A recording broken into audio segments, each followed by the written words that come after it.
Oke, ini sudah terlihat belum? Sudah terlihat? Halo? Sudah, Pak. Oke. Oh ya, untuk apa namanya ini kemarin ya kuliah kemarin udah saya upload di YouTube ya, bisa lihat sendiri ya. Oke, jadi untuk kemarin kita bahas ya terkait dengan sistem N partikel gitu ya. Secara khusus ini kita bahas misalkan untuk kekekalan energi ya, ini khususnya energi mekanik tentunya. Jadi kalau misalkan saya tinjau gaya untuk partikel kekah itu adalah FK yang di sini sama dengan FKE, ini adalah eksternal ditambah FKI ya. Ini adalah internal ya. Dan secara umum ini bukan secara umum, secara khusus ya. FK di sini itu hanya bergantung pada koordinatnya saja. R1, R2 sampai Rn besar ya. Di mana K di sini adalah 1, 2 sampai N. Gitu ya. Nah, secara khusus itu kita mengambil bahwa del cross F ya untuk setiap K di sini itu sama dengan 0. Jadi untuk setiap partikel itu memenuhi ini ya, artinya bahwa gaya pada tiap-tiap partikel tersebut itu adalah gaya konservatif gitu ya. Sehingga untuk tiap-tiap partikel itu akan ada namanya potensial gitu ya.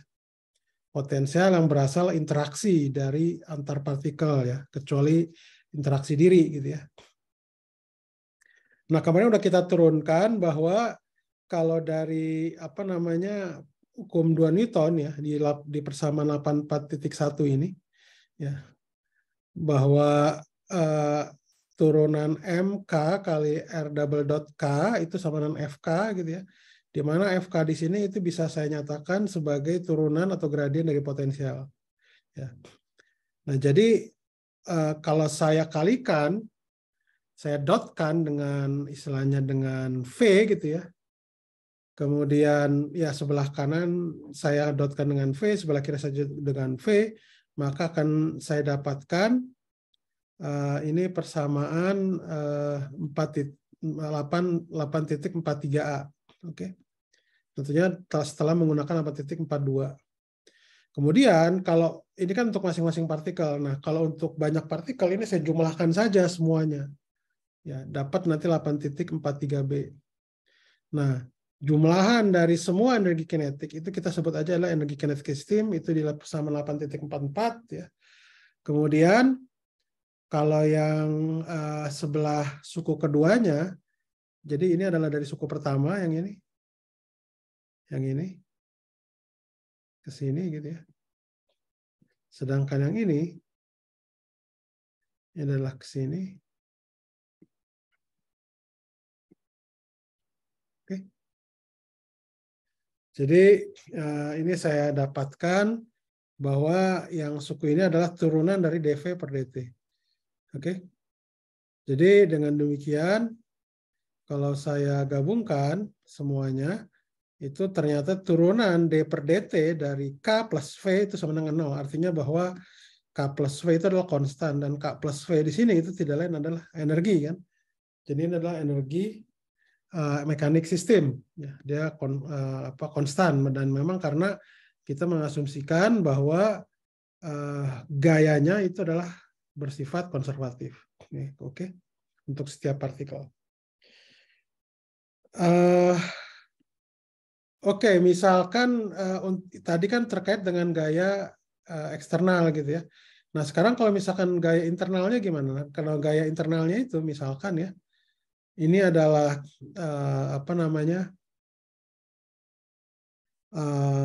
D per dt dari K plus V I di sini maksudnya adalah potensial dari internalnya gitu ya.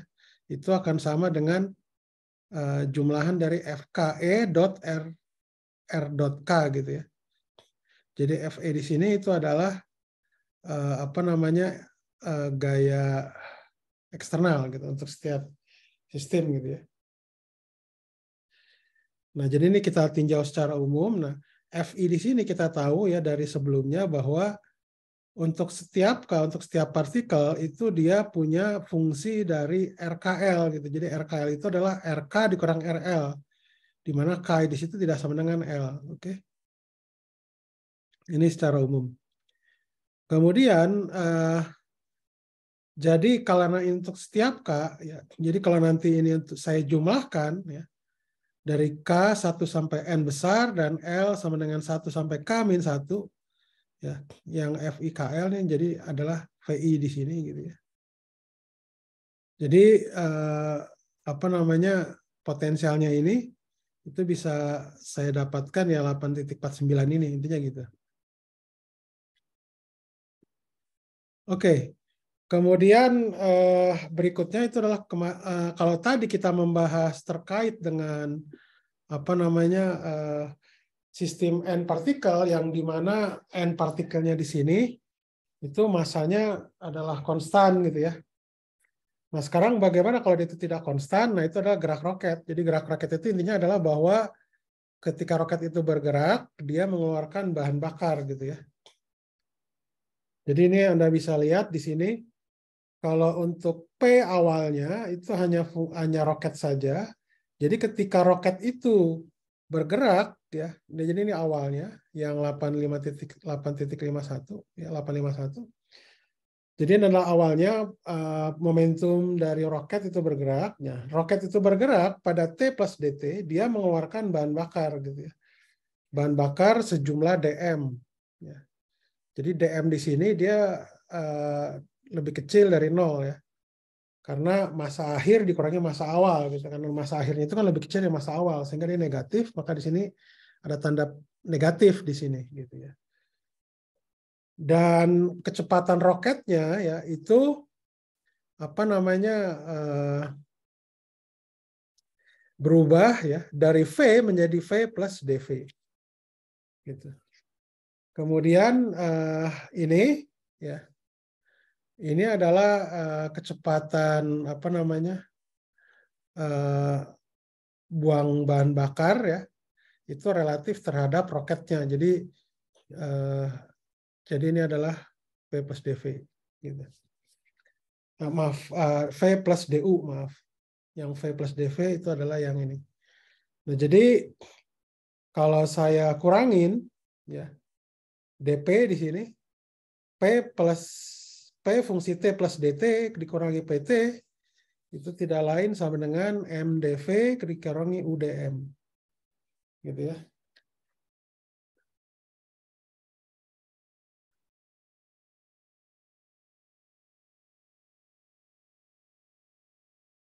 Oke. Jadi yang suku ini kalau dm dikalikan dv itu sangat kecil jadinya ya. Jadi karena sangat kecil dia biasa sukunya itu diabaikan perkalian antara dm dengan dv. Gitu. Oke. Nah sekarang jadi selisihnya itu adalah mdv dikurangi udm jadinya ya. Sehingga nanti kalau saya ini kan ya itu dp per dt itu sama dengan f ya. Ini adalah f eksternal sebenarnya ini adalah sama dengan mdv per dt dikurangi du maaf mdv per dt dikurangi u dm per dt. Oke. Jadi persamaan ini adalah persamaan gerak roket secara umum yang 8.54 ya. Kurang lebih seperti ini. Jadi di mana F di sini adalah F eksternal intinya gitu. F eksternal. Oke, ini misalkan sebagai contoh ya, kalau misalkan F-nya itu di sini misalkan gaya gravitasi gitu ya. Atau misalkan kita ambil contoh dulu, misalkan apa F0-nya di sini, F-nya di sini sama dengan 0 gitu ya.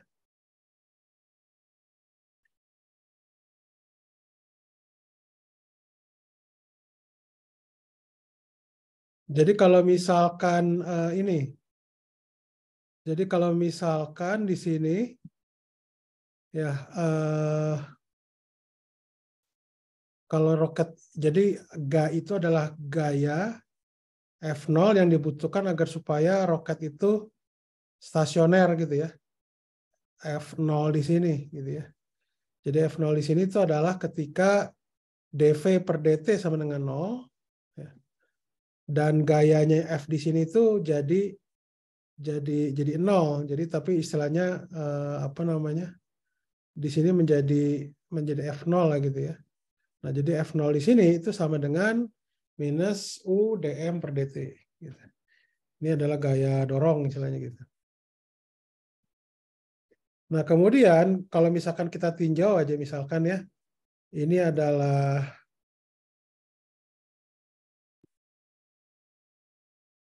yang F-nya sama dengan 0, gaya eksternalnya sama dengan 0, itu akan saya dapatkan apa namanya mdv per dt itu sama dengan U dm per dt.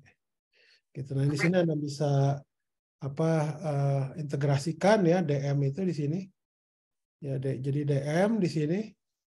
Jadi ini nanti akan sama dengan dv ya, vektor tentunya. Vektor tentunya. Ini sama dengan U vektor dm per m gitu ya. Jadi secara umum U di situ kan tidak konstan ya. Jadi kalau Anda integrasikan ya, itu akan Anda ya bergantung nanti nilai U-nya bagaimana gitu. Apakah U-nya itu fungsi dari M ya atau tidak ya. Jadi itu sangat bergantung nanti ininya, solusinya gitu. Kemudian kalau misalkan dia itu dekat pada permukaan bumi ya.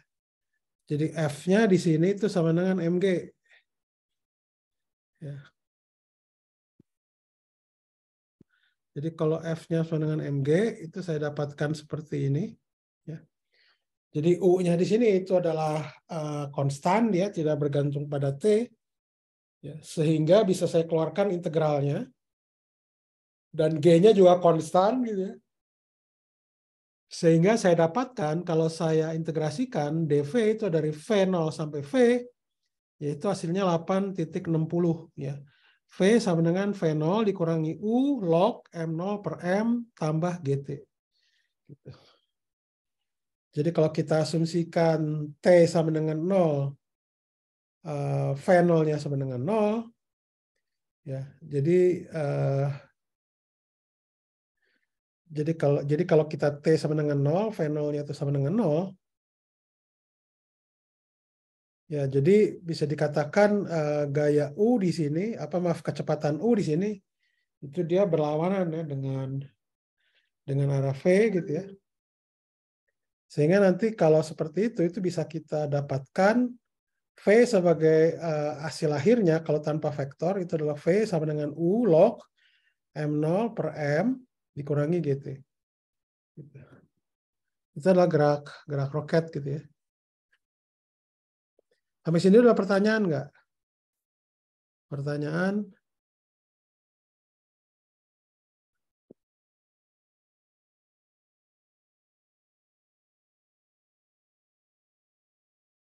Silakan raise hand aja kalau ada pertanyaan. Bentar ya.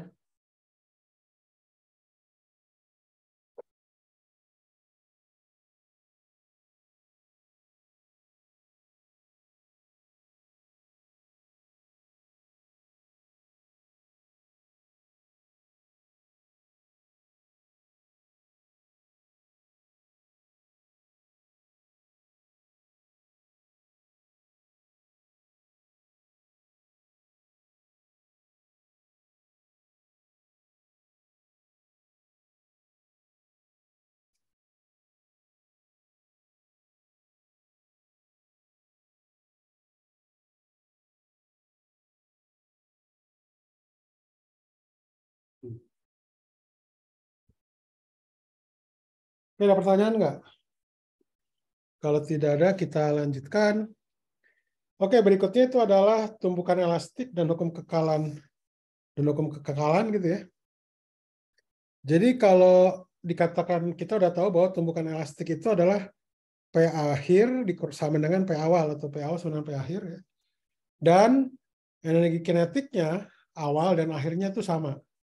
Itu elastik definisinya.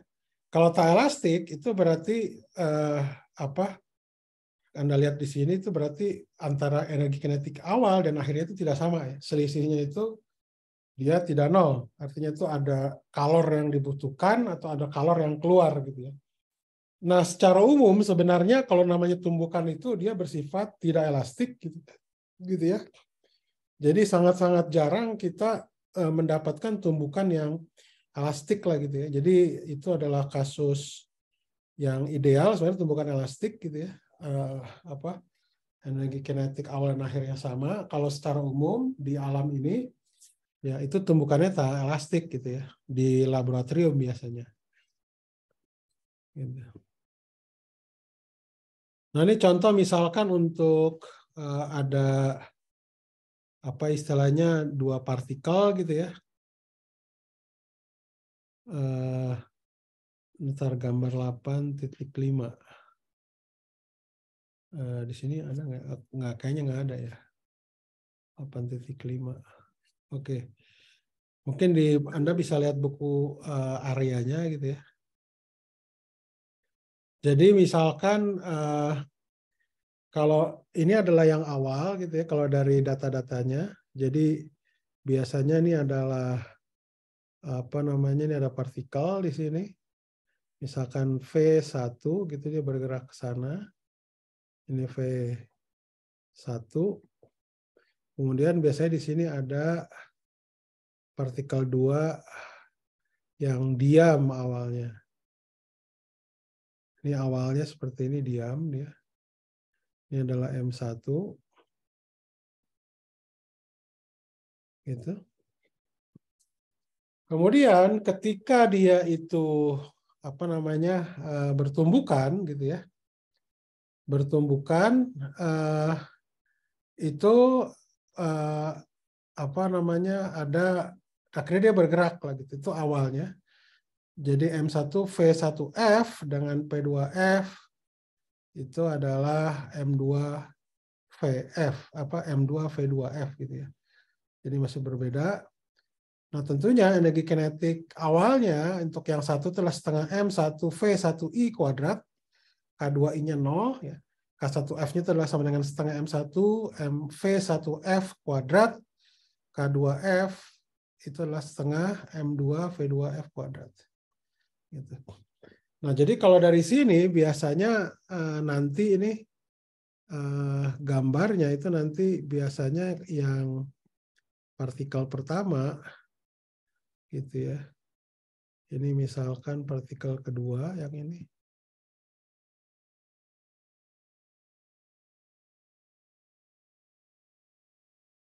Ya, yang ini adalah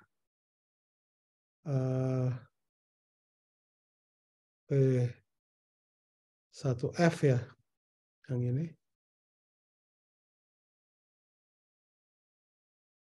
Oke, sedangkan yang ini adalah P2F lagi. P2F. Gitu. Nah, sudut antar mereka kalau dari gambarnya ya. Ini karena di sini ada gambar nih adalah theta gitu. Yang di sini itu adalah V.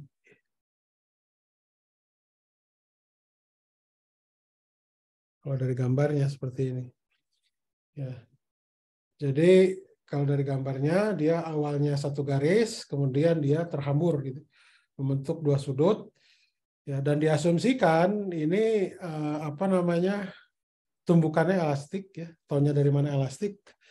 Karena hukum kekekalan energi kinetik tuh dipenuhi gitu ya. Energi kinetik awal dengan akhirnya itu sama. Seperti itu. Oke, jadi didapatkan seperti ini. Jadi Anda uraikan nih komponen dalam sumbu X, yang 870, 871-nya itu adalah dalam sumbu Y gitu ya. Nah, jadi setelah otak-atik ini, ya nanti Anda akan dapatkan persamaan 8.73 ya.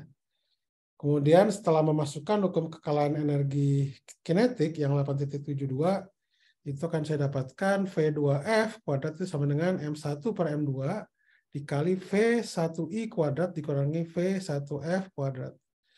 Oke. Nah, nanti itu akan saya dapatkan ya di 875 ini bahwa V1F dibagi dengan V1I yaitu sama dengan M1 per M1 plus M2 dikali dengan cos theta plus minus akar cos kuadrat theta dikurangi M1 kuadrat dikurangi M2 kuadrat per M1 kuadrat. Gitu ya. Oke? Ada pertanyaan nggak di sini? Nah, jadi ini misalkan khusus ya. Kalau misalkan V2F-nya itu sama dengan 0. Ya, maka akan saya dapatkan V1F dibagi dengan V1F dibagi V1F itu sama dengan 1. Ini artinya trivial. Ini artinya bahwa di sini tidak ada tumbukan lah gitu ya. Untuk kasus kalau V2F sama dengan 0. Gitu ya. Kemudian kalau V2F itu misalkan saya pilih 2M1 per M1 plus M2 kali V1F gitu ya. Itu hanya terjadi ketika V1F itu sama dengan M1 dikurangi M2 dibagi M1 plus M2 kali V1I gitu ya. Seperti itu.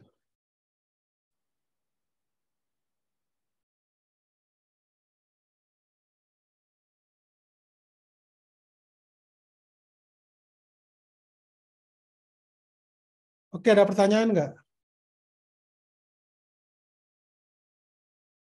Oh, ini kasusnya untuk yang 8.78 ini berarti dia apa namanya?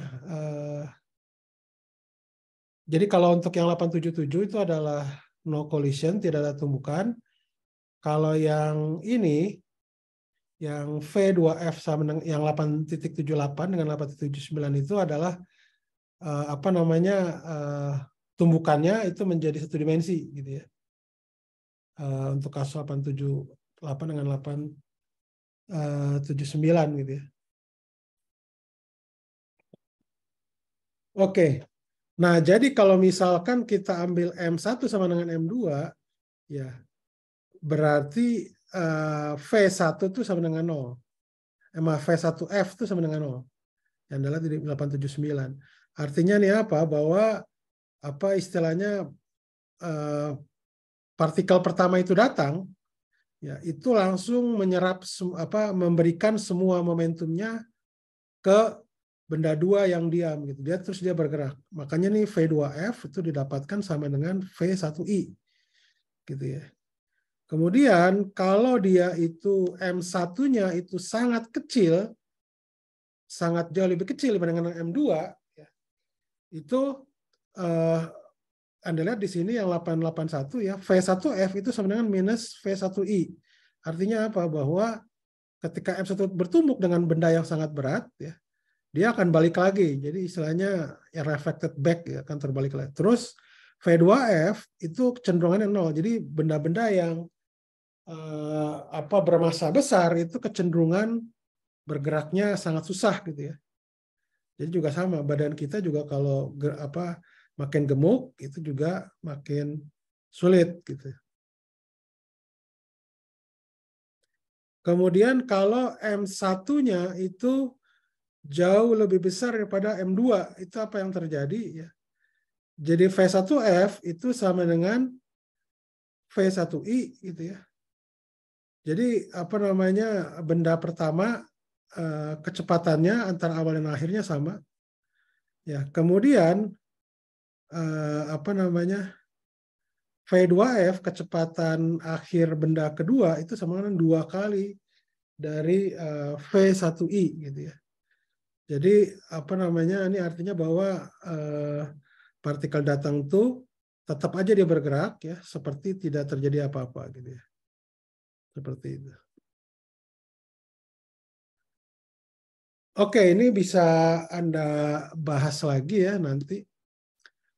Ini untuk kasus yang M1 sama dengan M2, M1 sama dengan M2, M1 jauh lebih kecil daripada M2, M1 jauh lebih besar daripada M2.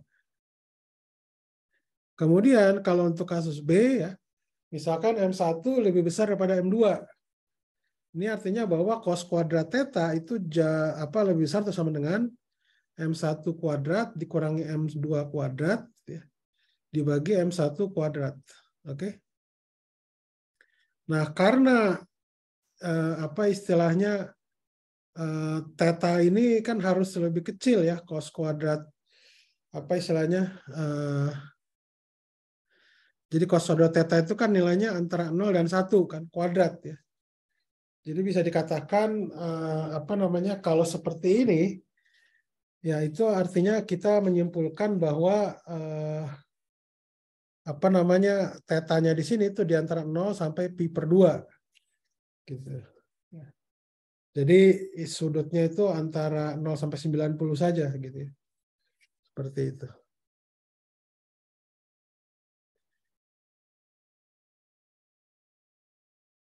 Ini yang dikatakan apa namanya theta M ya, theta minimum. Sedangkan kalau untuk tetanya yang lebih besar daripada theta M itu artinya sudutnya itu adalah pi per 2, antara pi per 2 sampai pi gitu ya. Itu cuma itu aja palingan ya. Jadi theta M di sini kita nyebutnya theta, bukan theta minimum tapi theta maksimum. Gitu. Kemudian kasus yang C misalkan M1 lebih kecil daripada M2 gitu ya. Jadi kalau untuk kasus ini ya, ini kita nyebutnya apa, kalau untuk theta lebih besar daripada pi per 2 itu artinya adalah hamburan balik gitu ya. Kalau theta sama dengan 0 ya, V1 per V1i itu sama dengan 1, jadi itu terkait dengan tidak ada tumbukan ya. Kalau untuk theta 0 dan V0 ya, jadi kita dapat kasus seperti yang A tadi. Gitu ya. Ada pertanyaan? Oke, jadi kita juga dapat tunjukkan nanti kalau M1 per M2 itu sama dengan 2K1I dibagi 2KF dikurangi 1 plus minus akar dari 2KI, 2K1I per 2 per K2F dikurangi 1 dalam kurung tutup kurangi 1 ya gitu. Akarnya. Kemudian untuk M1 sama dengan M2 ya itu persamaan 8.70 dan 871 gitu, yaitu kita dapatkan V1I cos theta sama dengan V1F ditambah V2F cos theta plus V ya. Kemudian jadi ini nanti akan kita dapatkan gitu ya, V1F di sini itu akan sama dengan V1I cos theta gitu ya. Jadi apa istilahnya, karena theta plus V-nya itu adalah pi per 2 gitu ya. Seperti itu. Oke, ada pertanyaan nggak? Kalau tidak ada, kita lanjutkan. Kemudian kalau tumbukan tak elastik gitu ya. Yang tak elastik yaitu kita sebut aja Q ya. Selisih antara energi kinetik akhir dikurangi kinetik awal gitu ya. Jadi kalau Q-nya itu lebih besar dari 0, itu artinya exoergic ya. Itu artinya tak elastik jenis kedua. Ini exoergic itu biasanya sebentar, ini biasanya kalau di sini berarti dia biasanya saya ambil kalau yang negatif dia mengeluarkan energi, mengeluarkan panas gitu ya. Sebentar.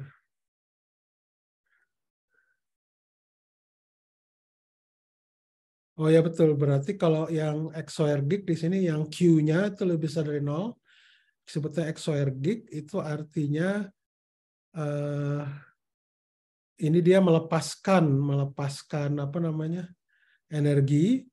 Ya biasanya kalau untuk yang Q-nya lebih kecil dari 0, itu endoergik, itu biasanya membutuhkan energi ya. Ini di sini nih ada komentar. Tapi saya biasanya kalau di fisika dasar saya ambilnya yang lebih kecil dari 0 itu yang exoergik. Gitu. Jadi ini Anda lihat di sini. Energy is absorbed by system called endoergic, betul ya. This is first kind. Jadi ini yang menyerap tuh ini.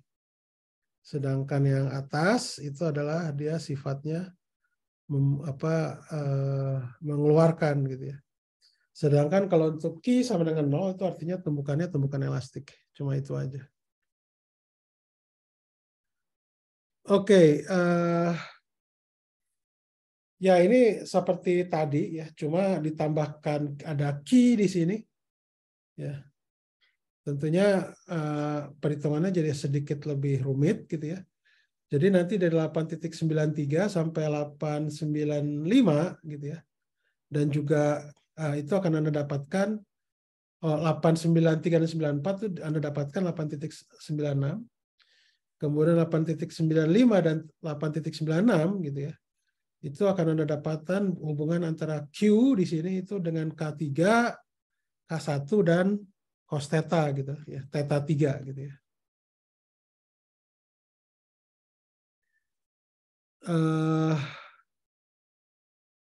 Oke. Kemudian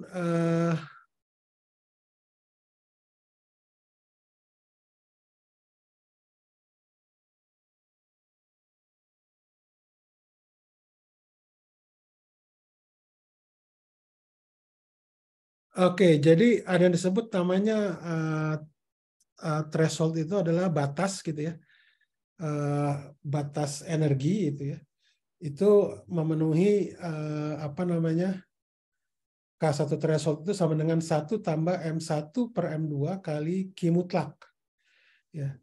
Jadi ini adalah khusus untuk batas energi untuk agar supaya reaksi tersebut itu membutuhkan energi, jadi endoergic equation gitu ya.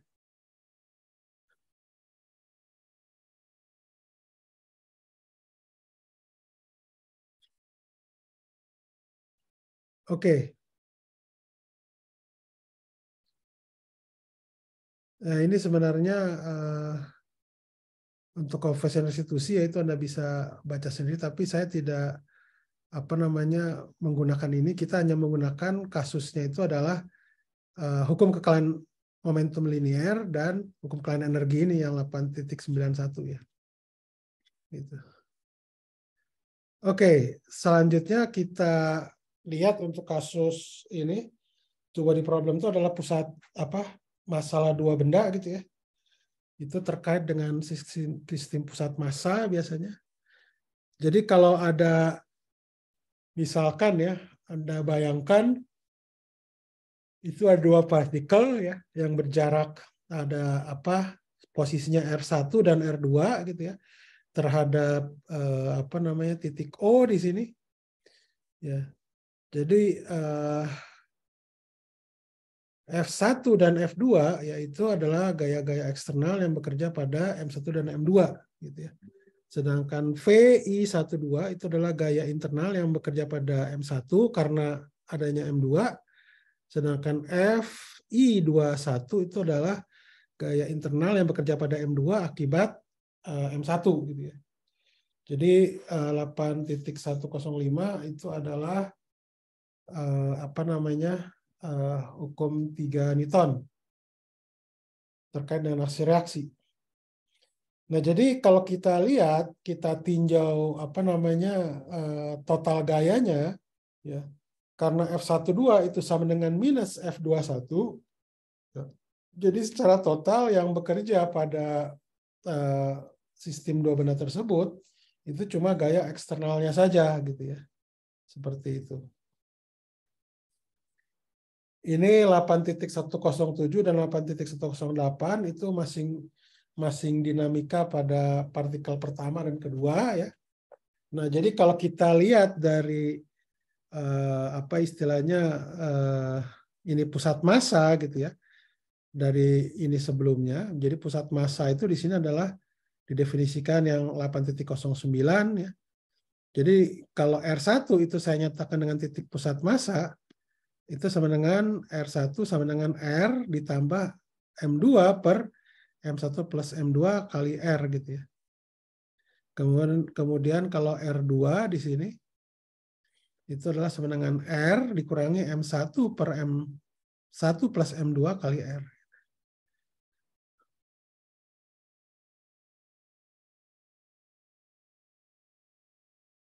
Oke, jadi kalau R di sini itu adalah koordinat relatif ya, antara R1 R2. Oke. Ada pertanyaan nggak sebelum saya lanjutkan?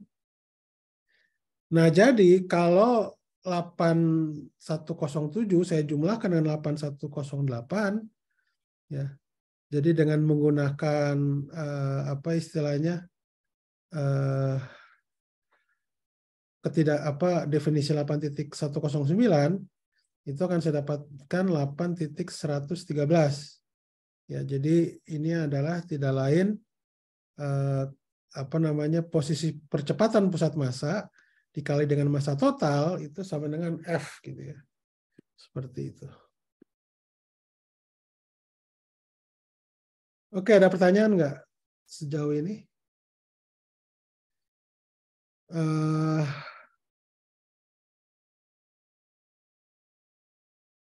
Oke, mungkin sedikit lagi aja ya. Nah, kemudian kalau yang 8.107 ini masing-masing saya kalikan M1 dan M2, kemudian saya kurangkan. Ya, itu akan saya dapatkan ya persamaan ini nih. Gitu. Oke. Jadi dari 8105 ya, yang ini jadi ini tidak lain adalah sama dengan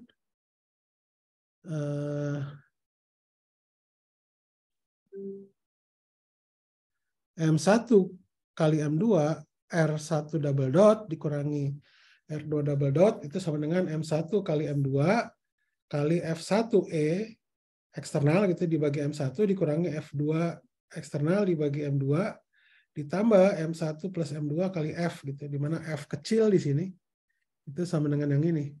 Ya, F12 sama dengan minus F21. Oke. Jadi kalau misalkan kita tinjau kasus khusus ya. Jadi yang eksternalnya misalkan sama dengan 0 ya. Kemudian F1 F2-nya F1E dengan F1E dengan F2E-nya itu sama dengan 0 gitu ya. Atau kita juga bisa ambil F1E per M1 itu sama dengan F2E per M2 gitu ya. Jadi kalau demikian saya dapatkan bahwa M1 kali M2 R1 double dot dikurangi R2 double dot sama dengan M1 plus M2 kali F kecil gitu ya. Gitu. Ini kasus khusus saja. Kemudian Anda juga bisa tinjau di sini ya untuk kecepatan pusat massanya. Ya, V besar di sini itu sama dengan R dot ya. Itu sama dengan M1 R1 dot ditambah M2 R2 dot dibagi M1 plus M2. Ya. Ini sama dengan ini, tinggal ganti aja M1 plus M2 ini sama dengan M besar di sini. Kemudian kalau kita berbicara tentang kecepatan relatif V di sini, itu sama dengan R1 kurangi R dot gitu. Jadi karena R itu adalah R1 kurang R2, jadi kalau saya turunkan keduanya ya R dot itu sama dengan R1 dot dikurangi R2 dot gitu ya. Sehingga nanti dengan beberapa manipulasi itu V1 itu kecepatan partikel pertama yang sama dengan R1 dot Itu bisa saya nyatakan dengan kecepatan pusat massa dan juga kecepatan relatif ya, yang di persamaan 8122. Kemudian V2-nya sendiri itu bisa saya nyatakan dengan kecepatan pusat massa dan kecepatan relatifnya gitu ya. Jadi pada akhirnya nanti saya akan dapatkan V1 di sini itu akan sama dengan R dot, ini adalah kecepatan pusat massa. R dot di sini itu adalah kecepatan relatif ya, yang di sini. Dan ini juga sama, V2 itu adalah R2 dot, itu ada kecepatan pusat massa, dan ini adalah kecepatan relatif gitu ya, yang ini. Kemudian apa namanya? Kalau atas ini saya kalikan dengan M1, ya, maka yang bawahnya itu akan saya bagi dengan M1. Gitu ya. Yang ini tidak lain adalah yang ini. Ini tidak lain adalah massa reduksi namanya. Yang didefinisikan itu adalah mu. Gitu, yang ini mu. Gitu. Begitu juga untuk yang V2 itu sama dengan R2 dot itu sama dengan R besar dot, yaitu kecepatan pusat massa ya dikurangi mu dibagi M2 dikali R dot, ya di sini adalah kecepatan relatif gitu ya. Seperti itu. Mungkin sampai sini aja dulu, kalau kecuali ada pertanyaan. Pertanyaan?